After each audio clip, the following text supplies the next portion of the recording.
My name is Mike Cavarock. You may have seen my car driving around. I'm also free roaming photography. And of course, we're at the Jacksonville Astronomy Club and Teton Photography Group helped put a few facts together for this, as well as Wyoming Stargazing. But a little about myself. I moved here about 5.5 years ago, mainly for wildlife photography, but I was also developing a really strong interest in the night sky.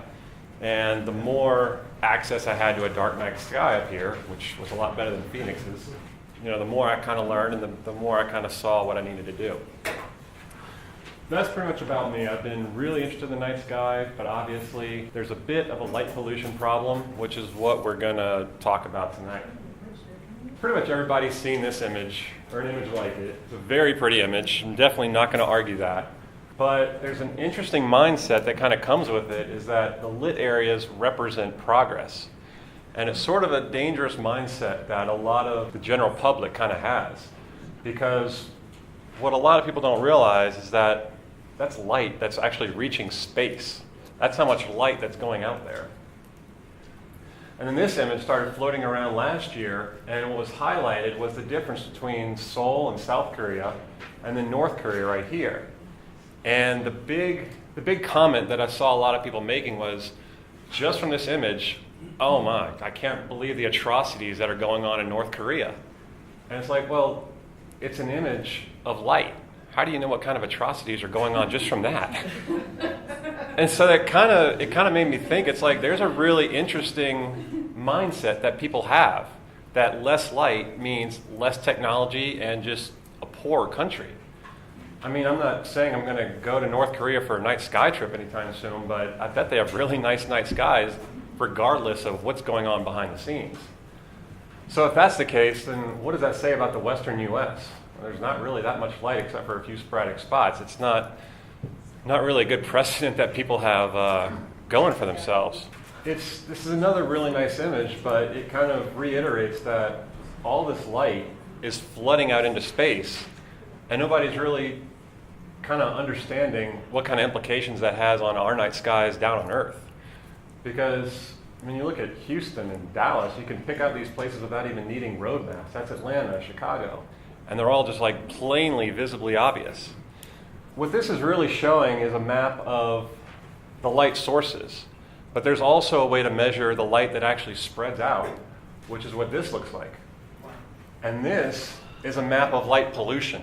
International Dark Sky Association, which is a nonprofit that helps to reduce that, they define light pollution as any adverse effect of artificial light, including sky glow, glare, light trespass, light clutter, decreased visibility at night, and energy waste.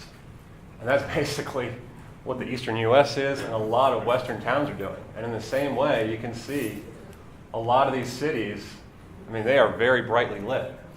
And what happened in 2002, there was an astronomer named John Bortle, and he developed this chart to help us understand how to measure light pollution. So one is pretty much pitch black. That's when you're going to see the Milky Way casting shadows from your body and from trees or whatever else is around. 2, it's still pretty good, but you're going to notice a little bit of light on the horizon. Once you start getting up into 5 and 6, that's when the Milky Way starts to disappear from the sky. 6, it's pretty much gone. 8 and 9, obviously, those are the biggest cities with most light pollution. You're not going to see but a few dozen stars in the night sky from those. What a lot of this produces are a lot of those adverse effects that the International Dark Sky Association is talking about, with a lot of sky glow and light trespass and things like that. These are all things that everybody's seen and everybody's aware of, but nobody's really put the terms together. Sky glow is basically light reflecting off the clouds, so everybody's seen that in pretty much every city. And you can imagine it's probably pretty bad in just about every area that has light around it. So because of areas like this, 2/3 of the world's population no longer experiences an actual night sky. Whereas just 100 years ago, a Bortle Class 1 sky was the norm. That was a normal night sky because people were still using fire as their main source of illumination. That was just 100 years ago. What was previously a normal night sky is now being washed out by what we think is progress. But in actuality, we're losing a really important part of our natural heritage and a natural treasure. Where's Jackson in all this? Jackson's right here. And as you can see, we're already at 5. That means from the center of town, the Milky Way is starting to disappear. People can still see it, and they claim that that's a good thing. Like, I can still see it, there's no light pollution problem. But we're at 5. That's pretty high for a town of less than 10,000 people. And it's kind of an alarming statistic. Also, because when you consider it, we're looking right here at the Teton Wilderness in Yellowstone. That's one of the last truly dark skies in the lower 48. And if Jackson and Cody continue to expand and grow like they do without consideration for light pollution, this is going to start fading very quick. So it's a really important point that we need to be aware of. If we compare Jackson to Flagstaff, you can see we're putting out about the equivalent that Flagstaff is. But Flagstaff is just under 64 square miles. Jackson is less than 3 square miles. At the same time, they have about 7 times the population. So the fact that we're putting out just as much light pollution as them is sort of, hopefully, a wake-up call, because that's an extremely high number. Granted, Flagstaff does have a dark sky ordinance, which means they've enacted a law and they've gotten recognition from the International Dark Sky Association to basically limit their amount of light pollution that's coming out, and also just to have regulations to sort of say, let's cooperate, let's put the lights down, let's not shine them into the sky. But even so, they're at a 5 as well on the Bortle scale, and we're not far behind. When we're just right behind them. So that's sort of kind of a big deal. And here's Jackson. You can see the sky glow coming from that. There's a low cloud, but you can see the intensity with how much light there actually is. You can see it actually floods all the way back into Cache Creek there too, in the canyon. Obviously, all this light pollution is going to have an effect on not just people, but also the wildlife. And 30% of all the vertebrate species in North America, they are either nocturnal, or a lot more of them are actually crepuscular, which means they come out at dusk and dawn or anything in between. That's a vast majority of the animals that are here in Jackson Hole. It affects everything from the mammals, the insects, the fish even, in 5 different ways: orientation, predation, competition, reproduction, and circadian rhythms. And circadian rhythms are basically your body's way of regulating hormones based on light coming in or out. Orientation is a big factor in terms of insects and birds, because birds and insects are naturally drawn to light. So when they see things like this, they're going right for it. And what that does, especially with moths, insects, they're going toward the light, which means they're not going to places over here where they might actually be needed. So all that protein that a lot of animals depend on them for is getting absorbed over to the light. So once they go over to the light to eat those insects and go back, they've wasted a lot of energy that they wouldn't normally have to waste.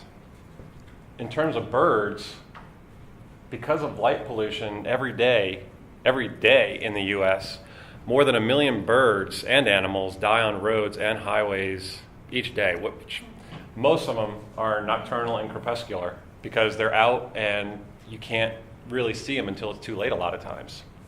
In late 2011, some grebes were flying over southern Utah, and it was otherwise a dark sky, but they saw a parking lot. It's just an empty parking lot, and it was lit up with no kind of regulation. So they saw this bright area, a little bit of it reflecting off the clouds, and they went down to go and land there because they thought it was a pond.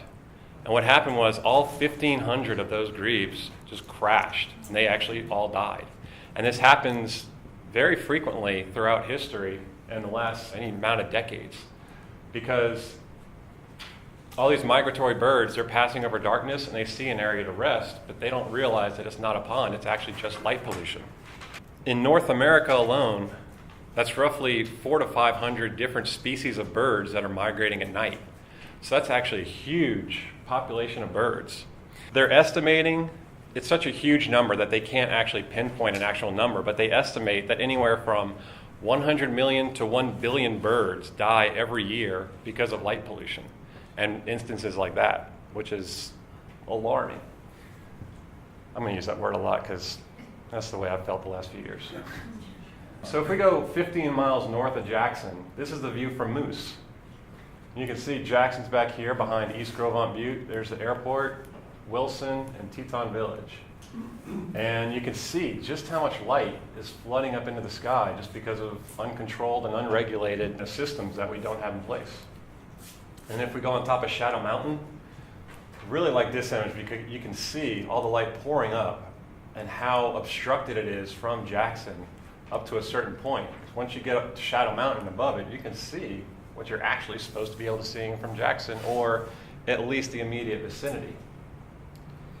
And then this is actually 35 miles north as the crow flies. And there's Jackson. You can still see it, all the light pollution coming from it.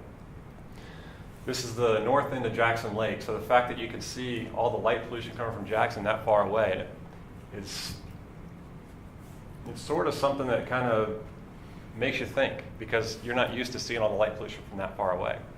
What causes Jackson to put out so much light? It'll surprise many people to learn that we actually have a dark sky ordinance in place. But you can't tell, right? Because there's so much light pollution. So there's a lot of grandfathered businesses that are, kind of squeaking through, and there's just general non-compliance because nobody's really aware of this, or when nobody's aware of it, nobody really cares. One of the big violators are gas stations. And in the last 20 years, gas station lighting levels have risen by a factor of 10. Gas stations are actually exempt from Jackson's lighting ordinance because of just special needs, which is what the ordinance says. They have special needs, they don't need to comply. But gas stations don't actually have any special needs. In all the research I've done, nothing says that gas stations have to be illuminated extremely bright. What happened was that one gas station discovered that it could light itself a little brighter and it would make its competition look closed. So the competition raised their lighting level a little bit, and then that gas station fought back. And over time, they just kept getting brighter and brighter and raising that standard. So then what happened, when people were driving out of gas stations, they noticed that the street lights were dark. They said, well, the street's too dark now, we can't see. So then the street lighting level raised. Then they would go into parking lots, and parking lots seemed dark. So they kind of raised that too. And all these man-made structures and city areas started getting brighter and brighter. And over time, what happened was the normal perception of what is a normally lit area at night started to get brighter and brighter. And humans don't really perceive a gradual change that much, but that's exactly what's happened. There's been a gradual change, and over that time, it's gotten more and more intense. All these structures, the parking lot, street lights, gas stations, they all contribute to more than 50% of outdoor lighting. And just cutting those down would have a dramatic effect on the amount of light that's coming out. So these are a few examples around town. You can see a gas station over here. Believe it or not, this is actually pretty close to compliance, this parking lot, until you get to the lights that are pointing straight up into the sky. So you have a parking lot that's trying to comply, but then the businesses all in that parking lot are just shooting lights up into the sky, completely mooting the effects that has. And then this is near this gas station as well. You might recognize it just right around the corner. And you can see how brightly lit this hill is. There's a lot of deer on that hill that are kind of depending on that for darkness. But because it's so close to town, it's just almost lit up like day. So then naturally, people start to wonder, okay, but we need all this light to keep us safe, right? No. That's a myth. To skip ahead. Yeah, it actually is exactly a myth. We've been sort of raised and conditioned to believe that more light leads to more safety. But that's not the way it is at all. In fact, there's a British town, Bristol, England. They dimmed a lot of their lighting, actually almost all of their lighting, and they actually found a 20% reduction in crime. A lot of other British towns completely cut off their lights after midnight, and they reported as much as 50% reduction. That kind of, all of a sudden, makes people notice. With less lighting, all of a sudden there's less crime. Well, why is that? Because your average criminal is, if you ask any criminal, I'm not suggesting you do, but if you were to ask any criminal what they were most afraid of before they got caught, they would say getting caught. And so they're probably more afraid of the dark than you are, because if they can't see, they have no idea what's around them. With a lot of lighting, they basically have everything they need. They have an escape route they can see. They have light to sort through tools to maybe break in or whatever. If you see somebody picking at their lock under a lit house, you assume they just got home, they're just trying to get in. But if you see somebody with a flashlight at a door, you're kind of going to be suspicious. And that's also, it kind of leads to another point. If you leave your lights on in the middle of the night and you're sleeping, who's benefiting from the light? Definitely not you. To prove this, an Australian astronomer named Barry Clark did an extensive study back in 2002. And what he found was that there was absolutely no compelling evidence that more lighting reduced crime. But what he did find was that there was very good evidence that darkness actually did reduce crime, because no criminal wants to be standing in the dark not knowing where he can go. And then on top of that, the most violent crimes are very frequently, through reports, committed behind closed doors. So a lot of people have a fear of walking around town at night, but that's not where the most violent crimes happen. They happen behind closed doors, a lot of times from people they know. And that's what you hear on the news a lot of times as well. There are some schools in Loveland, Colorado, just north of Boulder, who's also doing a lot with light pollution. What they did is they equipped their premises with motion sensors. So rather than leaving the lights on everywhere, they put motion sensors on. So at night, the school's completely dark. Police actually really found that very helpful, because when they drove by and they saw the school completely dark, they knew nothing was going on, especially because motion sensors stay on for a couple minutes after. So if they saw a motion sensor light on, they knew they had to go and check it out. But if it was dark, they could just keep driving. That was a big help to them, and I believe Boulder's actually done some similar things as well. Plus, in my own personal opinion, staying at home watching TV is much worse than anything that'll happen to you if you go out looking at stars. That's just my own opinion. So one of the big factors of light pollution beyond crime is that when you're driving down a street, you're looking into the glare of light. You're not actually looking at what the light lights up. You're looking at the glare. That's what you can see the best, and that actually minimizes what you can see. Obviously, the camera caught a lot more because it absorbed the light.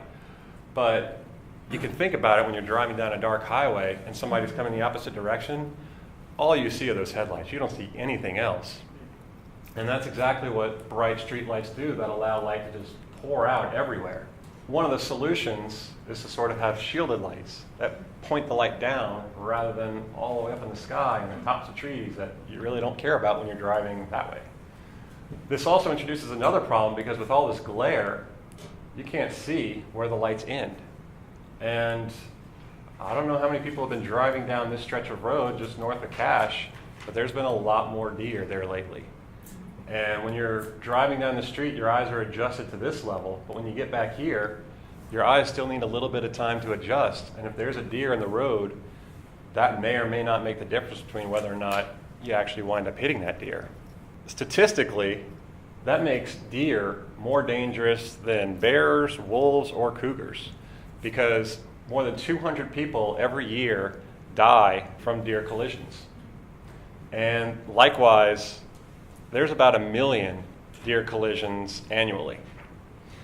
And that costs more than $1 billion in damages. And that's all a lot of times because people go from a lit area to a dark area and they don't see the deer crossing the street.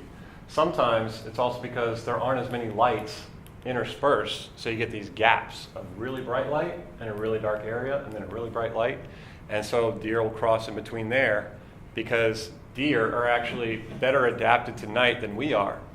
So they prefer the darkness because they just see better in it. The reason is because of rods and cones. We have a lot of rods and cones that make up our vision. Cones are basically the color sensors. They're a lot better at day. They're what distinguishes all the different colors you see. Whereas rods, they're a lot better for night, but they don't pick up color as well.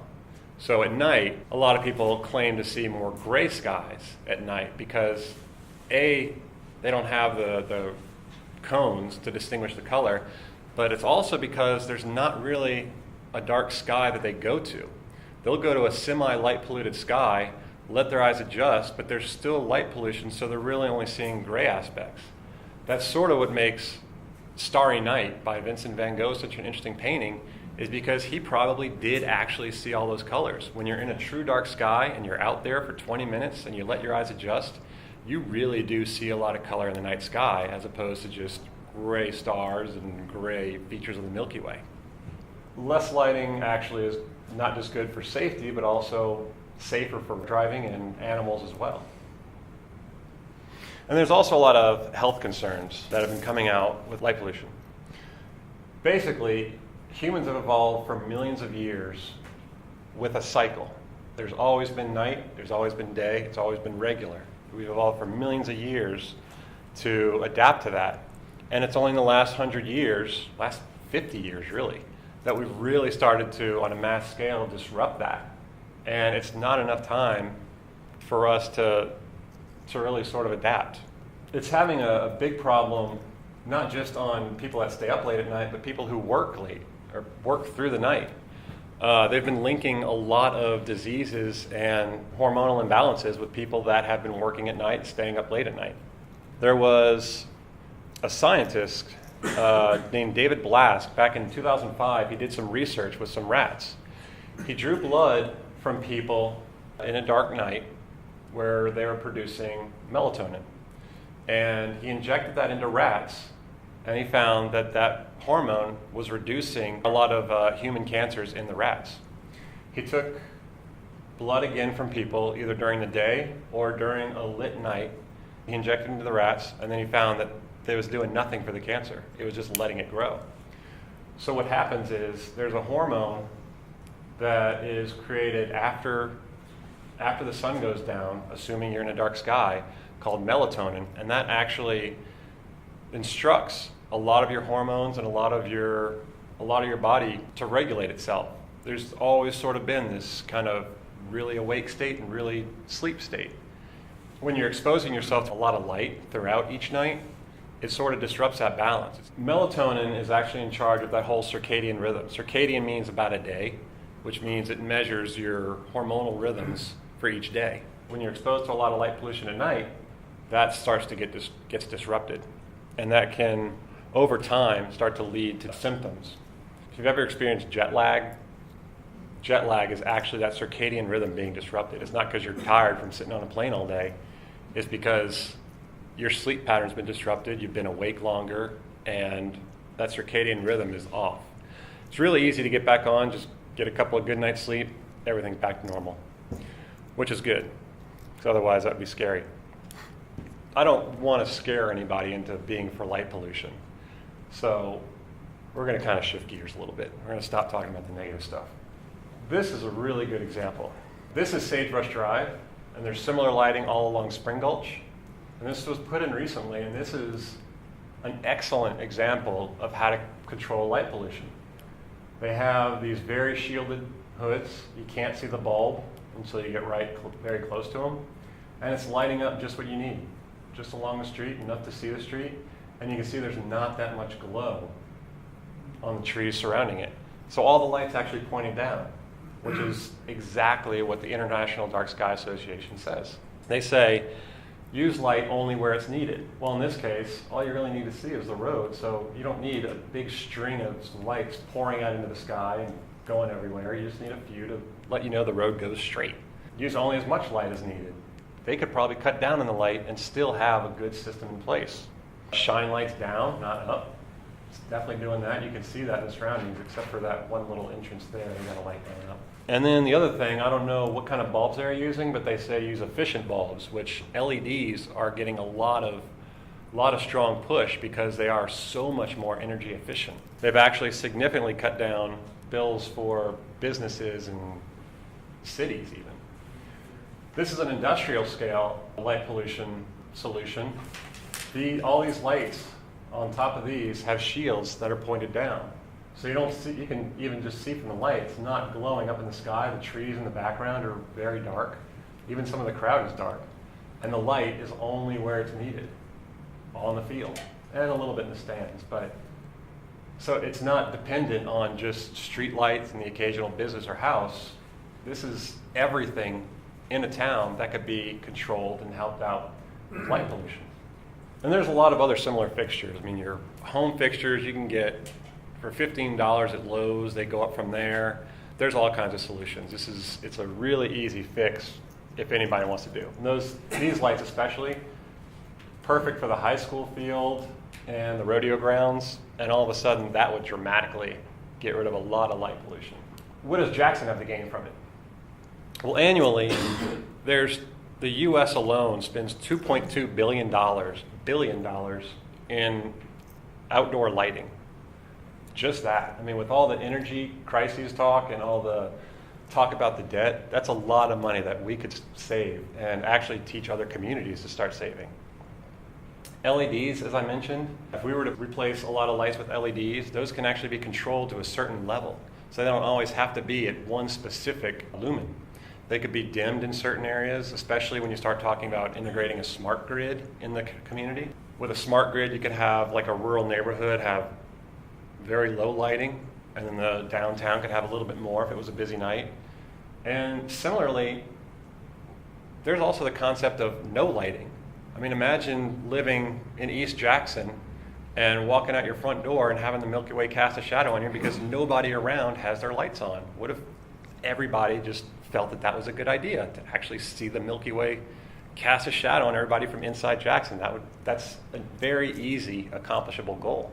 With the ordinances, it's a very just simple set of guidelines to sort of help the process along, just so we can preserve the night sky, because this is something that future generations may not get to see unless a lot of communities start doing something now.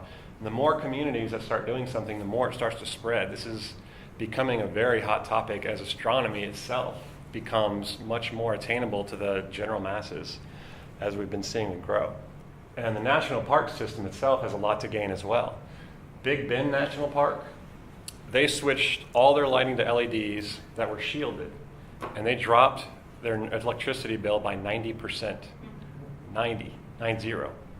So that's a significant amount of savings that comes back very quickly. So then the argument can be made, well, isn't astronomy just for, people with telescopes and photographers? Well, it's a good argument to make if Yellowstone and the Grand Canyon are just for geologists. I mean, there's a lot, it's a natural treasure that's there for everybody to enjoy, to everybody to see. The national parks, like I said, have a lot to gain from it. In Great Basin National Park, they started really embracing the night sky, partly because they're very known for their night skies. They're out in the middle of Nevada, middle eastern Nevada. And so they're known for having really dark night skies, really good night skies. So what they did back in 2010, they started an annual astronomy festival, and they immediately saw their visitation spike right around that festival. There was a huge surge for people to go out and look at the night sky for one night. So what they did 3 years later is they expanded it to 3 nights. And every single night, they had campgrounds full, they had the parking lots full. It's a huge event. And Teton Park, they only do full moon hikes. But there's so much more that they could be doing to really take advantage of that and really push that, especially if we started having dark sky compliance from the town and certification from the International Dark Sky Community, which is what Flagstaff did. This brings up a really interesting point. There's a national park in Canada named Mont Médiatique. It's up in Quebec. It's about 3 hours east of Montreal. What they did is they started really pushing for dark skies, and it became such a popular trend that they actually got 16 surrounding communities to participate. All 16 communities around the national park enacted dark sky ordinances and controlled their lighting. And so now that whole national park has Bortle Class 3 skies, and they're only 3 hours east from one of the largest cities in North America. It took less than a decade for all that to happen. And they replaced 3,000 light fixtures, and people go there and they just educate people on everything that's happened, and it's just become such a popular park.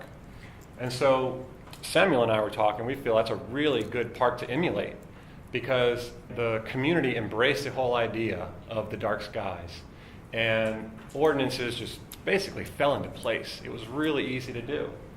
On top of that, they have a scientific observatory there, they have a popular planetarium, and they also have something called an astrolab, where they have all kinds of just movies and just fascinating scientific discovery center sort of thing. And one thing that really works for them is they hire interns that are astronomy college students or graduate students. They hire people that are interested in the field, and they're younger, and they're seasonal employees. And so they get this really enthusiastic staff, and people keep going back. They note a lot of return visitors because the staff is just so welcoming, so happy to be there, so eager to be showing what they're doing. And at the same time, you have this whole area that's sort of breaking the barrier of the perception of astronomers just being in lab coats staring through a telescope and plotting equations. They're actually getting to see all this science happen in real time. And it's had a dramatic effect on the whole culture out there. That's something that Wyoming stargazing is shooting for. That's something that we really want to bring here, is a scientific observatory and a planetarium in Jackson. Because if we combine dark sky certification plans to build an observatory and a planetarium in Jackson, all of a sudden we've opened up a huge marketing potential to a whole group of visitors that we're not even pointing a finger at yet. And this could have a huge effect on the economy. It opens up a lot more full-time jobs in addition to seasonal jobs, because a lot of people will be needed to run the facilities year-round. In addition to that, you would get a lot of off-season traffic, such as November, December, January, a lot of the slower months. You would get a lot more visitation from that, because people want to see a night sky, and those are like the perfect months. They're always clear almost. Right away, this huge marketing potential opens up for a city that hasn't really been doing anything to veer in that direction. And so it just kind of add that extra level of incentive for people to visit here. So really, all this stuff that I've told you so far, it can only benefit the local economy. It can only help what we have going on here, and it can only bring more tourism. It can only bring more dollars. It can save more dollars. It's just one thing after another that keeps going on. The great thing is, we don't have to wait for legislation. We don't have to wait for the dark sky certification to come in. It's a very easy voluntary effort to retrofit a condominium complex with lighting standards, or your home or a business you work at. The solutions are extremely affordable, and the rewards are huge. If this is all kind of new to you, one thing I would encourage you to do is drive out to a really dark area like northern Antelope Flats, where there's very little light pollution. Then sit out there for about 20 minutes, bring a blanket if you do it sooner than later. Let your eyes adjust and just really look at the night sky, really see what's there.